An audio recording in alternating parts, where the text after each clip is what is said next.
Google, Facebook, Instagram, TikTok, YouTube या कुनै पनि यस्ता वेबसाइट जसलाई हामी आफ्नो नर्मल ब्राउजको थ्रु युज गर्न सक्छौँ त्यो नर्मल वेबभित्र पर्दछ।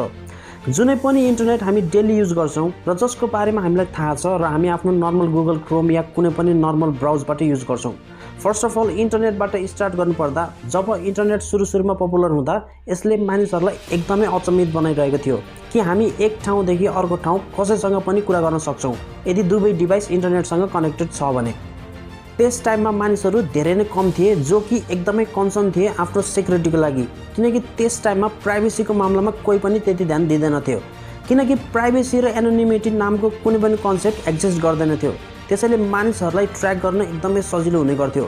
सो एकदमै गन्ने माने मानिसहरू मात्र थिए जो आफ्नो डेटा र आफ्नो सिक्युरिटीलाई लिएर कन्सर्न थिए र यिनै मध्येमा युएसको एक अथोरिटी पनि आउँछ जसको नाम हो NRL, short for US naval research lab. So सन् 1995मा एनआरएलको रिसर्चर्सको दिमागमा आयो कि केही कुनै यस्तो उपाय छ जसले हामी यस्तो इन्टरनेट कनेक्ट बनाउन सकौँ जसको भित्र यो रिभिल नहोस् कि कसले कोसँग के कुरा गरिरहेको छ र यदि कोही त्यसलाई मोनिटर गर्न खोजे पनि त्यसलाई मोनिटर गर्न नसकोस्। र उनीहरूको दिमागमा एकदमै सरल उपाय आयो र उपाय थियो द अनियन राउटिङ। सो अब अनियन राउटिङ के हो त? हेर्नुहोस्, यसको पछाडि बेसिक आइडिया यो हो कि इन्टरनेटको ट्राफिकलाई धेरै नै भिन्न भिन्न सर्भर्सको माध्यमबाट लिएर जान सकियोस् र ती सर्भर्सको भित्र डेटा इन्क्रिप्ट भइराखोस्। अनियन राउटिङको बारेमा हामी अहिले विस्तारमा जनाउँला। सो रिसर्चर्सले यस प्रोजेक्टको माथि सुरु गरिदिए र प्रोजेक्टको नाम थियो द अनियन राउटिङ प्रोजेक्ट, यानि कि टर। अहिले भन्न त यो भनिन्छ कि टर बनाइएको थियो आम मानिसको लागि, तर एक्चुअलमा यो साँचो होइन। एनआरएलले टर बनाएको थियो युएसको लागि। उनीहरूको जो एजेन्ट्स थिए, जो स्पाई छन्, त्यहाँ गएर राम्रोसँग कम्युनिकेट गर्न सकुन्, उनीहरूको आइडेन्टिटी रिभिल नहोस्। पछि गएर बाध्यताका कारण पब्लिक गर्नु पर्यो। तर किन? समस्या यो थियो कि यदि युएस गभर्मेन्ट मात्र यस टरलाई युज गर्छ त यस टरबाट जुनसुकै बेला पनि कनेक्सन आउँदा वेबसाइटवालालाई थाहा हुन्छ कि यो कनेक्सन टरबाट आएको हो र यदि यो टरबाट आएको हो भने यो युएसको कोही एजेन्ट मेरो वेबसाइट इन्क्वायरी गरिरहेको छ, किनकि युएस नै यस टरलाई युज गरिरहेको छन्। सो यसको मतलब अभियसली युएसको कुनै एजेन्ट हुनसक्छ र त्यसैले तिनीहरूले टरलाई पब्लिक गरेका थिए ताकि यसलाई सबैले युज गर्न सकुन् र एजेन्ट जुन हुन्छन् तिनीहरू मानिसहरूको बिचमा नै हराउन सकुन्। तर यस्तो तरिकाले युएसले अनियन राउटिङलाई पब्लिकको लागि रिलिज गर्यो जसलाई आज हामी टर भन्ने गर्छौँ। एन्ड मोर ओभर टर त त्यो हो जसको बारेमा धेरै जसोलाई थाहा छ।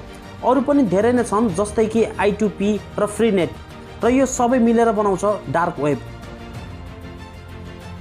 So the dark web is a very small part of something called as the deep web. So deep web के हो त? डिप वेब त्यो पार्ट हो इन्टरनेटको जसलाई सर्च इन्जिन्सले भेटाउन सक्दैन। मोस्टली डिप वेबमा यस्तो कुनै हार्मफुल चिज हुँदैन। मोस्टली सेक्रेटेबल इन्फर्मेसन जस्तै कि academic information, medical records, legal documents, social media accounts, online banking related content, private databases, government data etc। Regular browser जुन हुन्छन् त्यो हाम्रो नर्मल वेबसम्म नै सर्च गर्न सकिन्छ र त्यहाँदेखि अगाडि रोकिन्छ। ठिक छ, हामी एक्जाम्पलका साथ बुझौँला। मानौ तपाईँलाई एउटा पब्लिक लाइब्रेरी क्याटलग मध्ये एउटा बुकलाई सर्च गर्नु पर्यो। तपाईँले त्यस बुकको नाम गुगलमा सर्च गर्नुभयो, तर जरुरी छैन कि गुगल तपाईँको लागि त्यो बुक त्यस पब्लिक लाइब्रेरी क्याटलगमा लिएर आउनेछ। तर यस्तो किन? किनकि यो इन्फर्मेसन डिप वेबमा स्टोर छ। हेर्नुहोस्, जुन सर्च इन्जिन छ त्यो लिङ्क्सको युज गर्ने गर्छ कुनै पनि वेबसाइटलाई खोज्नको लागि र त्यसपछि त्यो आफ्नो प्यारामिटर्सको बेसिसमा ती वेबसाइटलाई र्याङ्किङ गर्ने गर्छ र यस केसमा सर्च इन्जिन्स डेटा दिन सक्दैन किनकि कुनै पनि लिङ्क्स एभाइलेबल थिएन। सो यदि तपाईँलाई त्यस पब्लिक लाइब्रेरीबाट त्यस बुकलाई खोज्नु छ भने तपाईँलाई त्यस पब्लिक लाइब्रेरीको वेबसाइटमा जानुपर्नेछ। त्यहाँ तपाईँले सर्च बारमा युज गरेर त्यस बुकलाई सर्च गर्नुपर्छ, तब मात्र त्यो वेबसाइटको सर्भरसँग मेल खान्छ। र यस्तो केसेस हामीले धेरै देखेका छौँ। यदि तपाईँलाई कुनै वेबसाइटमा गएर सर्च बारमा सर्च गर्नु परेको छ र त्यो तपाईँलाई डाइरेक्टली गुगलमा फेला पर्दैन भने यसको मतलब यो कहीँ न कहीँ तपाईँ डिप वेबमा एक्सेस गरिराख्नु भएको छ। र डिप वेबको साइजेस खासै धेरै हुँदैन, बस हाम्रो नर्मल इन्टरनेटभन्दा 500-600 गुणा धेरै हुने गर्छ। मतलब अराउन्ड 7500 TB को आसपास मान्ने गरिन्छ र यसमा नम्बर अफ वेबसाइट अननोन रहेका छन्।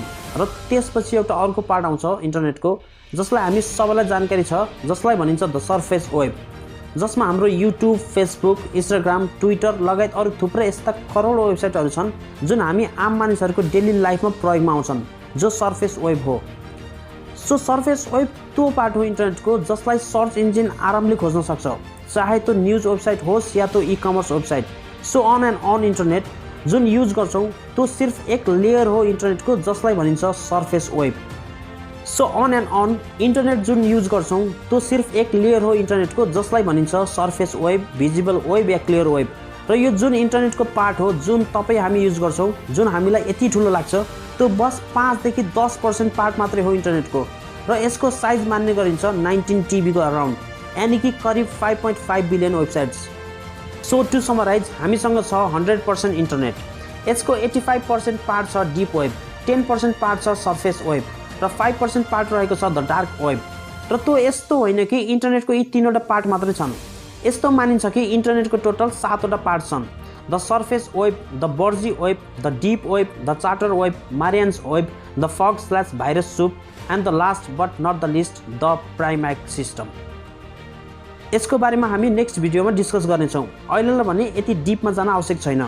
So let's stick on the dark web. So before learning about the dark web, let's understand कसरी अनियन राउटिङले काम गर्छ त। बिकज जुन चिजको माथि डार्क वेब पुरा चलिरहेको छ, त्यस चिजलाई बुझ्नु एकदमै आवश्यक छ कि आखिर कसरी हुन्छ सबै कुरा। सो जेनरली के हुन्छ भने हाम्रो एक आइपी एड्रेस हुन्छ जुन हाम्रो एक अनियन आइडेन्टिटी हुने गर्छ। सो यदि तपाईँ मान्नुहोस् तपाईँ अहिले काठमाडौँमा हुनुहुन्छ र तपाईँलाई एउटा वेबसाइट एक्सेस गर्नुपर्ने छ जुन कि होस्टेड छ, लेट्स सपोज प्यारिसमा। सो नर्मल ब्राउज के गर्छ, जस्तै तपाईँले www.something.com टाइप गरेर इन्टर गर्नुहुन्छ, त्यो डाइरेक्ट त्यस रिक्वेस्टलाई लिएर जान्छ प्यारिसमा। बट टरमा यस्तो हुँदैन। टरमा तपाईँको रिक्वेस्ट जान्छ रिलेजको थ्रु। मतलब जस्तै कि तपाईँले पोखराबाट रिक्वेस्ट पठाउनु भयो, सबैभन्दा पहिला तपाईँको रिक्वेस्ट जान्छ हङकङ, हङकङबाट फेरि जान्छ सिङ्गापुर, सिङ्गापुरबाट फेरि जान्छ लन्डन। यसरी नै विभिन्न ठाउँको लोकेसन थ्रु इन्डमा जान्छ प्यारिस र त्यसपछि तपाईँले त्यस वेबसाइटलाई एक्सेस गर्न सक्नुहुन्छ। सो जसरी जसरी तपाईँको रिक्वेस्ट फरक फरक रिलेजद्वारा पास हुन्छ, त्यसको इन्क्रिप्सन अझ धेरै स्ट्रङ बन्दै जान्छ। बेसिकली तपाईँले पठाएको एक सिम्पल रिक्वेस्ट एउटा एकदमै इम्पोर्टेन्ट कोडमा परिणत हुने गर्छ। सो यो बेसिक कन्सेप्ट हो टरको, र यसबाट एकदमै शार्प चिज क्लियर हुनुपर्छ कि टरको स्पिड एकदमै स्लो हुने गर्छ, किनकि तपाईँको रिक्वेस्ट एकदमै लामो डिस्टेन्सलाई ट्राभल गरेर आफ्नो एन्ड पोइन्टसम्म पुग्दछ। So accessing the dark web is operating slow process because टरको मेन काम नै तपाईँलाई एनोनमस राख्नु हो, र त्यसैले यसले आफ्नो टाइम लिने गर्छ। But why do we need in the first place, मतलब हामीलाई आवश्यक किन छ त्यस चिजको, हामी डाइरेक्ट किन चलाउन सक्दैनौँ त्यसलाई। हेर्नुहोस्, भर्खरै हामीले बुझ्यौँ कि डार्क वेबलाई अनियन राउटिङको थ्रु एक्सेस गरिन्छ। यस्तो होइन कि तपाईँ त्यसलाई डाइरेक्टली एक्सेस गरिदिनुहुन्छ। तपाईँ क्रोममा जानुहुन्छ र तपाईँले लेख्नुहुन्छ darkweb.com र तपाईँले केही पाउनुहुन्छ, यस्तो हुँदैन। सो अब यो बुझौँ कि टरको भित्र जुन वेबसाइट हुन्छन् ती कसरी चल्छन्। अब यो धेरै हदसम्म क्लियर छ कि हामी त्यसलाई डाइरेक्ट एक्सेस गर्न त सक्दैनौँ। सो अब यो बुझौँ कि टरको भित्र जुन वेबसाइट्स हुन्छन् ती कसरी चल्छन् त। अब यो धेरै हदसम्म क्लियर छ कि हामी त्यसलाई डाइरेक्ट एक्सेस गर्न सक्दैनौँ, किनकि डार्क वेबको जो वेबसाइट लिङ्क्स हुन्छन् त्यो यस्तो देखिन्छन्। सो यो डार्क वेबको न्युज वेबसाइट हो। सबैभन्दा पहिला हामी यसमा केही कुरा नोटिस गरौँ। नम्बर 1, यसको नाम हो deep.web, तर यदि तपाईँ यसको URL हेर्नुभयो भने यो डाइरेक्ट छैन। deep.web.com यो एकदमै कम्प्लेक्स छ। यसको होस्ट नेम हो deep.35wv समथिङ। यो यस कारण ऱ्यान्डम राखिन्छ ताकि यसलाई एक हिडन सर्भिस बनाइराख्न सकियोस्। सेकेन्ड थिङ, यदि तपाईँले नोटिस गर्नुभयो भने यसको जुन डोमेन सफिक्स छ त्यो हो .onion। अब .onion के हो त? जसरी हाम्रो यहाँ .com, .net हुन्छ, डार्क वेबमा .onion हुने गर्छ। अरू पनि हुन्छन्, .I2P पनि हुनसक्छ, बट मेजरली .onion डार्क वेबमा एक्जिस्ट गर्दछ। यदि हामी .onion वाला URL-लाई क्रोममा हालेर चलाउन कोसिस गर्यो भने त्यो चल्दैन, किनकि सर्फेस वेबमा .onion नामक डोमेन सफिक्स हुँदैन। सो हामीलाई यस्तो वेबसाइट्सलाई चलाउनको लागि आवश्यक पर्छ Tor the onion router. Dark वेबको बेसिक कन्सेप्टको बारेमा बतायौँ कि अनियन राउटिङ के हो, डिप वेबमा के हुन्छ, सर्फेस वेबमा के हुन्छ। अब थोरै कुरा गरौँ कि आखिर डार्क वेबमा के हुन्छ त।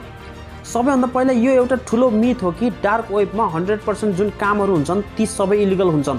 यस्तो भने पक्कै हुँदैन। हो, इलिगल काम हुन्छ डार्क वेबमा, एकदमै हाई स्केलमा इलिगल काम हुन्छ, तर 100% डार्क वेब इलिगल कामले भरिएको हुँदैन। किनकि डार्क वेबमा धेरै मानिसहरू यस कारणले जान्छन् किनकि उनीहरूलाई एनोनमस हुनु छ, उनीहरूलाई ट्र्याक हुनु छैन। एन्ड इभन डार्क वेबमा चेस क्लब्स पनि हुन्छ र फेसबुकको पनि डार्क वेबमा प्रेजेन्ट छ। तर कयौँ रिसर्च भइरहेको छ कि जसले यो प्रुभ गर्छ कि डार्क वेबमा 50% भन्दा धेरै वेबसाइट्स इलिगल कामको लागि नै हुन्छ। मतलब कुल मिलाएर डार्क वेबको कन्टेन्टको धेरै ठुलो चङ्क त्यो हुन्छ जो हामी र तपाईँ देख्न चाहँदैनौँ, जो नर्मल युट्युब भिडियोबाट खुसी रहन्छौँ।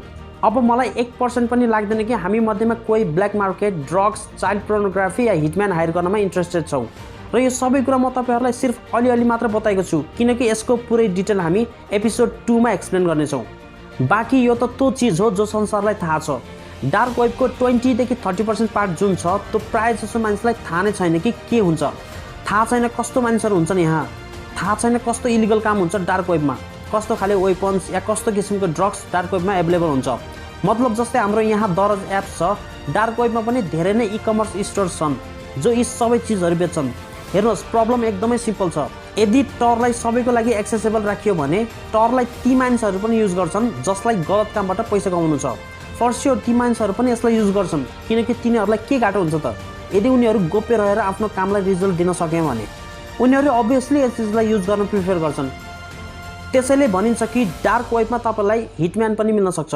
बाँकी सानोतिनो सर्भिसेस जस्तै कि ह्याकिङ, डेटा एट्याक्स या क्रेडिट कार्ड्स डिटेल निकाल्न, यी सबै चिजहरू डार्क वेबमा चिलरको भावमा एभाइलेबल हुन्छन्। So on and on dark वेबमा यो थाहा पाउने कि के साँचो हो के झुटो हो एकदमै गाह्रो छ। So I think this must be enough for the first episode. This was mostly based on the technical part, जस्तै कि कसरी एनोनिमिटी मेन्टेन गरिन्छ, डिप वेबमा के हुन्छ, डार्क वेबमा के हुन्छ, डार्क वेबको हिस्ट्री के थियो एसेट्रा। अब हामी सेकेन्ड एपिसोडमा यो डिस्कस गर्नेछौँ कि डार्क वेब कसरी पपुलर भएको थियो र त्यहाँ कस्तो कस्तो एक्टिभिटिज हुन्छन्। So guys please stay tune for the second episode. I have tried something very new, hopefully you guys like it. This is it from my side and thank you so much for watching. I am Saroj and I am on live. Till then, bye by.